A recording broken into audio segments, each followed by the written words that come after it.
our boy Bobby. Bobby. All right, Joe, this is your story all about how you showed up to college with $50 in your bank account. That I is know you told me before, on. but I think that was on our pre-Patreon release shows, whatever. So for the live world, you showed up to Mormonology 101 with $50. And didn't in the rest of the story, you didn't really have a place to stay either? That is correct. Yeah, so I had just gotten off of my mission trip for my church. I had $50 in my bank account. When I got home, it was to a house I had never lived in. Oh, yeah. And it was completely empty. I moved while you were on mission trip and didn't tell you. Yeah, well, I mean, they did tell me, but yeah. Funnier to say they didn't. Come on, Joe. But yeah, so my mom was in an assisted living facility because she had terminal cancer. My younger brother was living with some friends from high school. And so, like, I went to this empty house, and I was only there for a couple of weeks, and then $50 and my truck and everything I owned in the back of my truck, and it had a cover on it because it wasn't gonna fit into a tiny little dorm room or whatever. I was picturing the Hillbillies where you had the rocking chair on top of it and everything. and so I drove to college. It was about an hour and a half away from where my mom's house was, which ironically my mom's assisted living was about halfway between the house and college. So I was technically I drove past my mom to get to college. And I showed up, nowhere to live. The only thing I had planned was I talked to my cousin, and she said I could roll out a sleeping bag on her floor and sleep there the night. And so not the semester, the night. Yeah.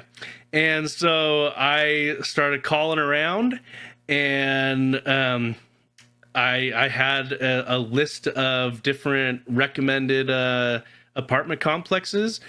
And so I just started going down the list, and everyone's like, yeah, we don't have any vacancy. You can get on the waiting list. I'm like, yeah, no, that's not going to help me. I need to be in somewhere tomorrow. I don't care about your waiting list. And so, you know how I'm a future podcast award winner, Joseph Hard. Yeah. And so I'm about halfway down the list, and I reached someone that said, about an hour ago, someone called and said they weren't coming back this semester, so I've got an opening. If you want to stop by and take it, I will bypass the waiting list. And I'm like, I show up knowing full well I'm gonna take it because I don't have anywhere to live. No choice. So the manager came out and she showed me the apartment. I'm like, it's a roof. Sounds great. I'll take it. Can I move in tonight? And she's like, no, you can move in tomorrow. I'm like, all right, that's fine, because I have somewhere to stay tonight. I mean, if worst came to worst, I could have slept in my truck. It had bucket seats. So I could lay across the bench seats, rather, not bucket seats, bench seats. Okay. And so I could lay across the bench seating. It wouldn't be the first time I'd slept in my truck. So I ended up having a place to live. Next thing I had to do was figure out how I was going to pay for everything. Now I did get some financial aid and whatnot, filled out my FAFSA. So let's come back to that point. So was this like an apartment type lease, or was this part of the campus dorm inclusive living? It was an apartment. So you had to find out how are they going to rent you an apartment with no job and $50 in your pocket, broke college student? How'd you get through that? That is a great question. They were very flexible with letting people pay when they could. The magic underwear, because holy cow, man! I mean, obviously you did it. Obviously, you made good on your debt. But holy, no, I think I want to say I even had a conversation with him, letting him know that look, I'm going to be getting my financial aid here in a couple of weeks, and I can pay then, type of thing. And so that it wouldn't surprise me if they had that conversation a lot, where, you know, wait a couple of weeks and I'll have my financial aid and I can give it to you. Because with my dad already gone and my mom in a care facility not making any money, my FAFSA, they're like, yeah, you're poor. Here, have a Pell Grant. And so, yeah, I got financial aid, and that first semester, that first year, because the way that the system worked is if you take out a loan, you take out a loan for the year, and they split it between the 2 semesters that you go.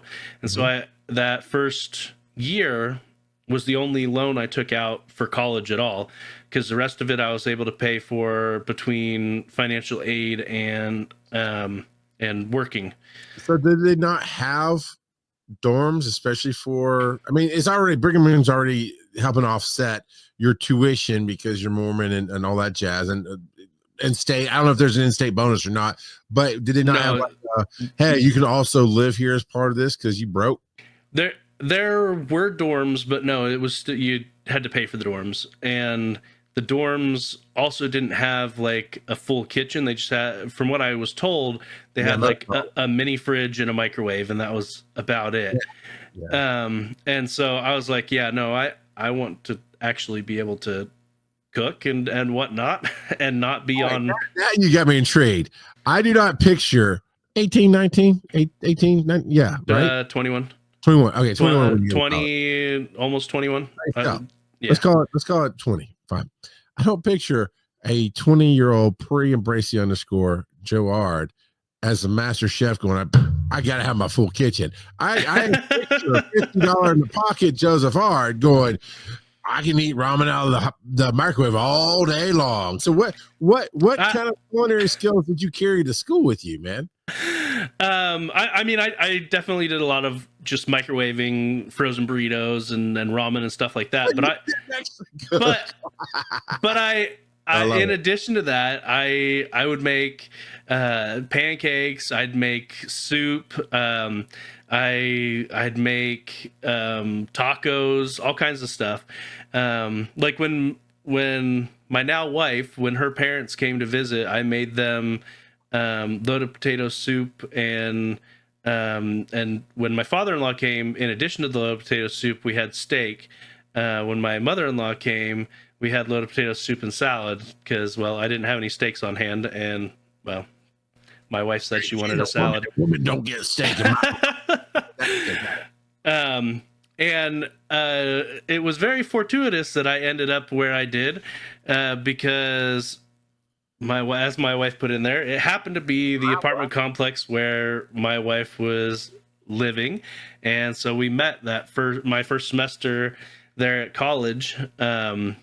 And yeah, we went on our first date towards the end of the semester, and then she was gone for a semester, and then we officially started dating when she came back. And when she came back, we were on a break. That's right, we were on a break. Yeah, it was a trying time. I was able. Oh, I don't think I've ever heard that part of the story. So I'm gonna put it into Daddy Tell Me a Story because for later. That's part 2. But for the podcast listeners, Kelsey, she didn't take his middle name. She only took his last name, Ard. She didn't take the underscore part. I don't know why she did that way.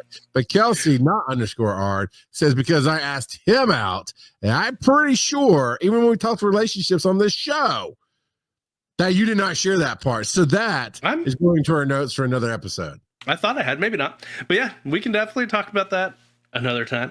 But yeah, I between financial aid and several different part-time jobs and selling plasma.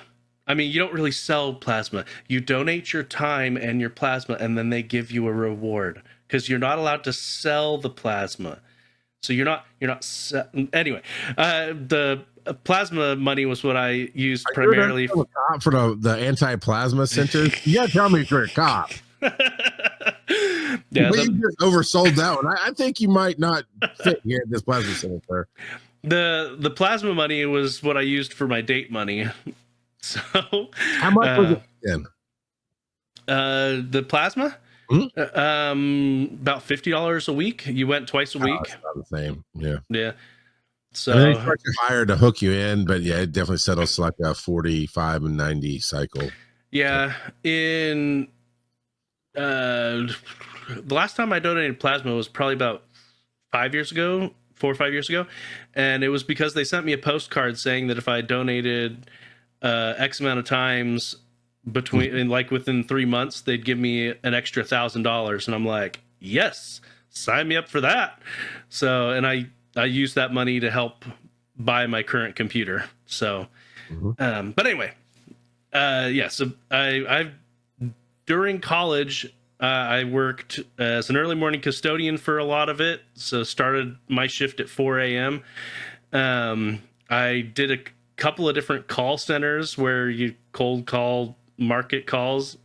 So, you know, everyone loved talking to me. That's a rough job, the cold call market. It is, especially because your pay is like you have a set amount that you're paid per hour, but depending on how many surveys you get completed, your pay per hour actually increases.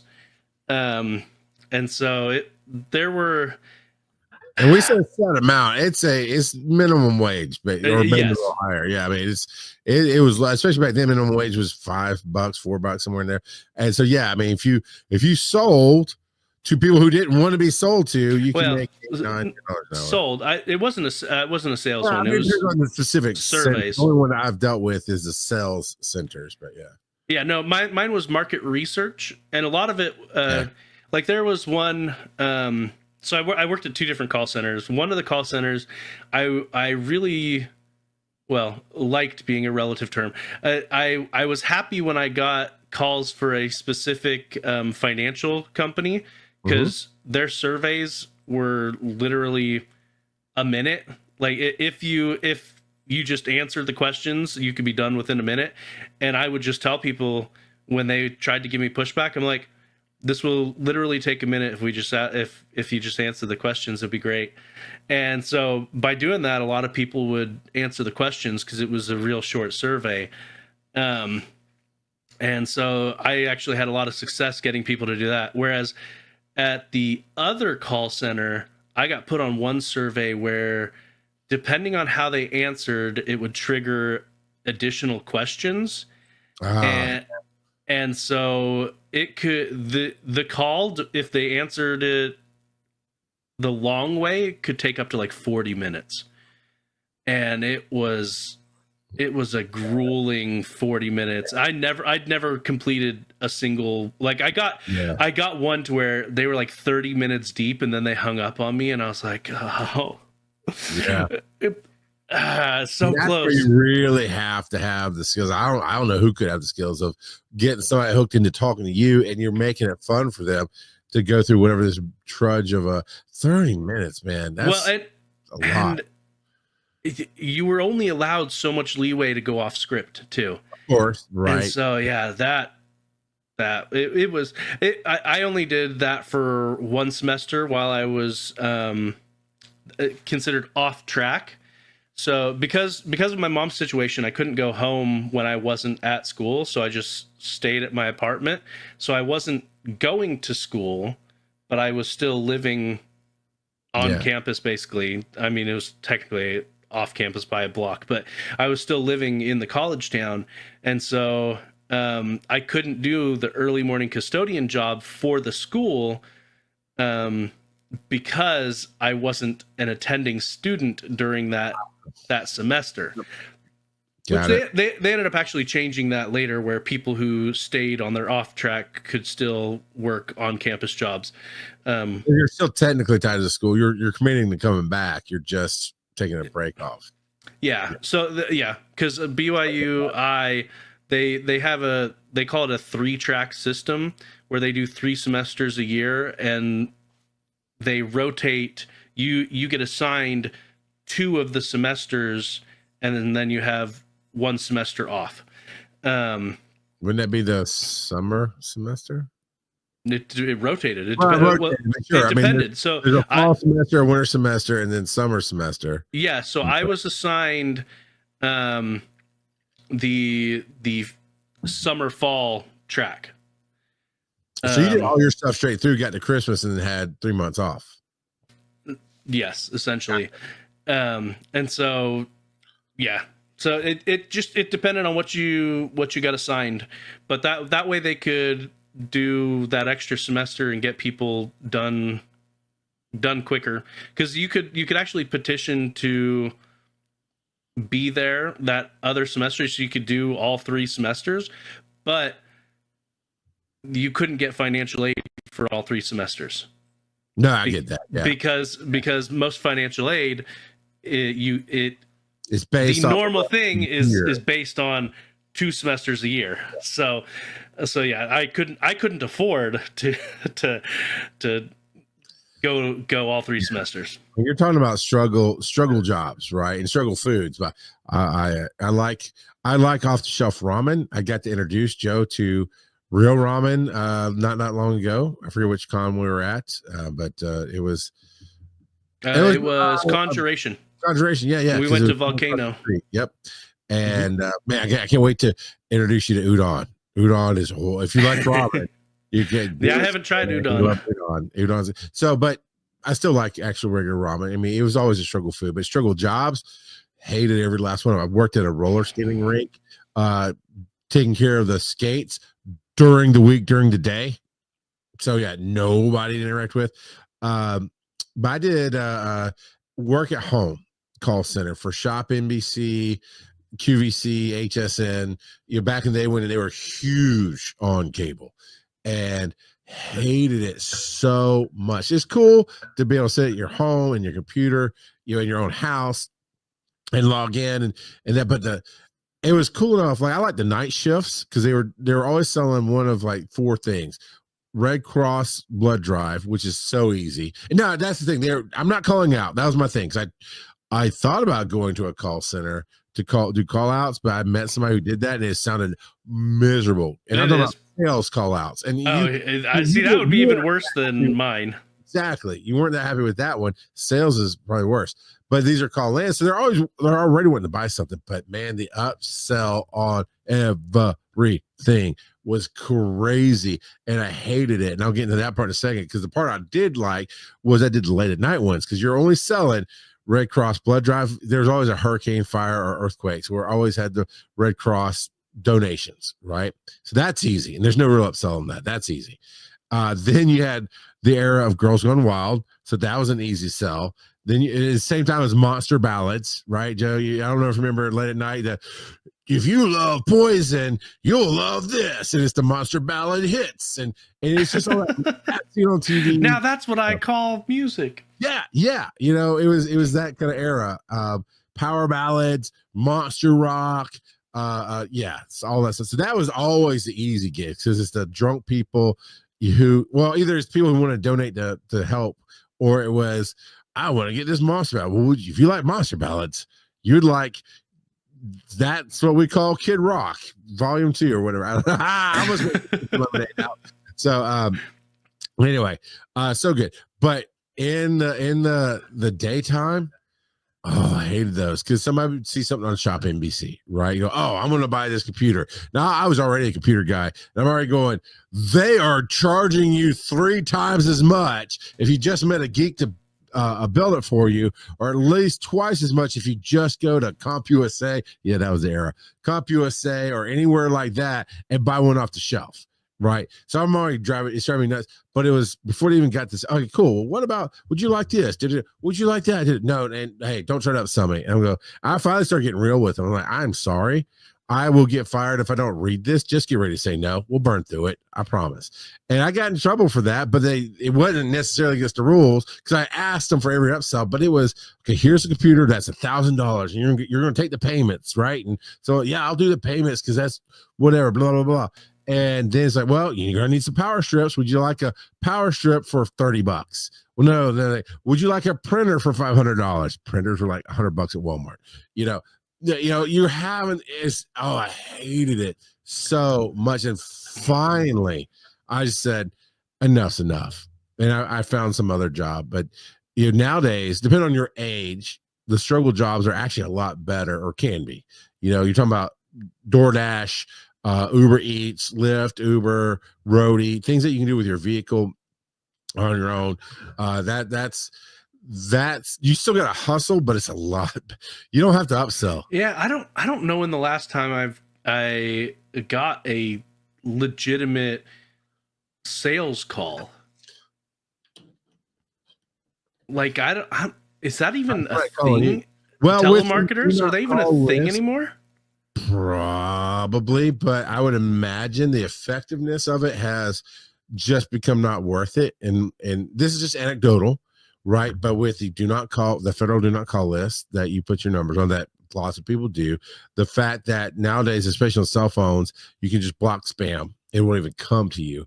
And if you do get one, you can go into your phone and mark it spam. You'll never get it again. And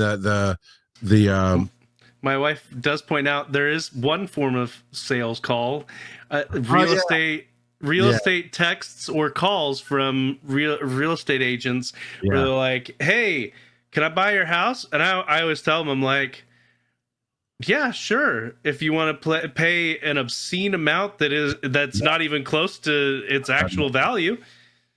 Yeah. But I think the third reason that sales calls like that, just cold calling, probably still out there to a point, but doesn't work. Scams, right? We're so well aware of scams that somebody's trying to sell us something that we didn't call them. We don't deal with it as a society worldwide as much anymore. So yeah, those real estate texts, Kelsey. I used to get "Hey Brenda, your house on 363 Cherry Street," which is half a mile that way from my house, and I'm not Brenda, obviously. You're not. It's obviously a scam, right? You're like, "Oh well, I'm not Brenda, but would you like to buy my house?" Yeah, but that's again not a human. That's a robot. They just buy a phone list and text it out and hope to get some hooks. But yeah, Joe and I talked about that previously. He's like, "Oh yeah, somebody who just was persistent." We started. He's separately. He interacts with his, I interact with mine. I'm not going to say that on air, but it actually made me laugh. So don't know. Hey, that's your algorithm, Papa. That's your algorithm. That's all I can say. All right, I'm gonna quote the TikTok Congress hearings. Anyway, that's enough about struggle jobs. So you made it through $50. Man, that's walking on faith, or just nothing else can happen to you. I don't know. But showing up with $50 in your pocket, nowhere to stay, ending up with an apartment and getting grants and everything else. Did you have to pay? Did you pay off those loans? Did everything? Yeah. So, the loans were just over $5,000 total, so not bad at all.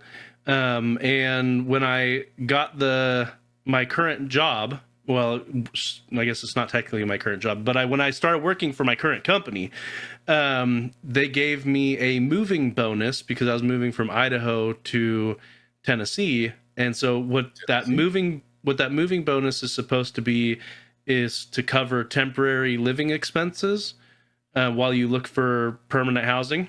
Mm-hmm. And so we just lived with my in-laws while we were looking for permanent housing. And so we took that money, and within the first month of us being done with, of me being done with college, my loans were gone. Yeah. So crazy, man. That's awesome. Yeah, no, I roll that dice. I applied for all kinds of financial aid to make sure that I didn't need to take out more loans, and I worked all through college.